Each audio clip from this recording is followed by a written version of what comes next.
नमस्कार, मी अजित कुलकर्णी, प्रहार जनशक्ती पक्ष शहराध्यक्ष सोलापूर. पुण्याच्या लाचलुचपत प्रतिबंधक विभागाने जे काही नायब तहसीलदार असतील चंद्रकांत हेडगिरे यांच्यावर कारवाई केली. 60,000 रुपयाची त्यांनी मागणी केली होती. त्या 60,000 रुपयाच्या मागणीच्या तडजोडी अंती 40,000 रुपयावर तिथं एका म्हणजे त्यांच्याच मंडळ अधिकाऱ्याला महसूलमधल्या की 60,000 मागितले, 40,000 वर तडजोड झाली आणि 40,000 वर तडजोड करून 40,000 घेत असताना लाचलुचपत प्रतिबंधक पुणे विभागाने त्यांना रंगे हात पकडलं. इथल्या सोलापूरच्या लाचलुचपत प्रतिबंधक विभागावर लोकांचा विश्वास राहिला नाही, जनसामान्यांचा विश्वास राहिला नाही, असं यामधून दिसून येतं. या सगळ्यांचा मला सांगा, या सगळ्यांचा आकार ह्याच्यामध्ये निलेश पाटील हा सुद्धा लाचखोरच आहे, तहसीलदार. त्याच्यानंतर चंद्रकांत हेडगिरे हे काल गेले.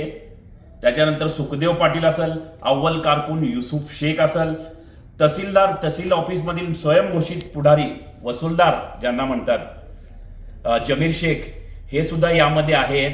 हे सगळी ह्यांची मिलीभगत आहे, ह्यांचं मेनू कार्ड ठरलेलं आहे. यांच्या विरोधात मी ऑडिओ असतील, व्हिडिओ असतील आणि स्वतः तलाठी म्हणत आहे की मुरुम उपसाकर असे वेगवेगळे पुरावे दिलेले आहेत. सुखदेव पाटलाच्या विरोधात सुद्धा पुरावे दिलेले आहेत. तरी सुद्धा ह्याच्यावर महसूल प्रशासनाने कारवाई केली नाही. याच्यासाठी मी महसूल मंत्र्यांना परवा ईमेल केला, सीएम साहेबांना केलं, डेप्युटी सीएम साहेबांना केलं. त्याच्यानंतर विभागीय आयुक्तांना मी स्वतः निवेदन देऊन आलेलं आहे.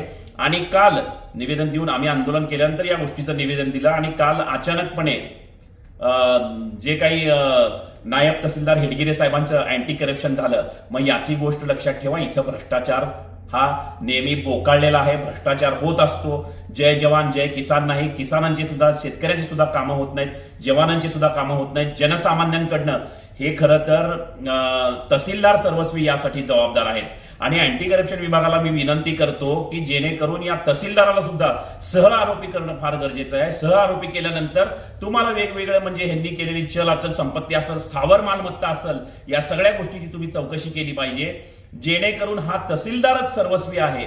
पैशाची मागणी, मला सांगा, एखादा थंब करायचा असेल, एखाद्याचं नाव लावायचं असेल तर तहसीलदार पाहिजे, एखादी सही पाहिजे असेल तहसीलदार, एखादी ऑर्डर काढायची असेल तहसीलदार.